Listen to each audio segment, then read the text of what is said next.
അപ്പൊ എന്താണ് വിഷ്ണുമായ എന്നൊരു ചോദ്യം, ആ ചോദ്യത്തിന് ഒരു വാക്കിലൊരു ഉത്തരം പറയാന്നുള്ളത് വലിയ പ്രയാസകരമായിട്ടുള്ള ഒരു കാര്യമാണ്. സാധാരണഗതിയിൽ നമ്മൾ ഈ പറഞ്ഞ പോലെ കളം പാട്ട് എന്നൊക്കെ പറയാം.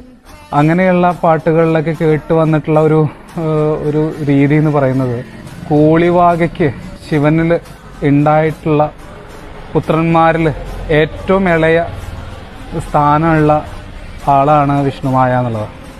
മൂത്തത് കരിങ്കുട്ടി, അങ്ങനെ ഒരുപാട് ചാത്തന്മാരിൽ ഏറ്റവും ഇളയതും ഏറ്റവും ശക്തിയേറിയതുമായിട്ടുള്ള ഒരു ദേവതയാണ് വിഷ്ണുമായ ചാത്തൻ എന്ന് പറയുന്നത്.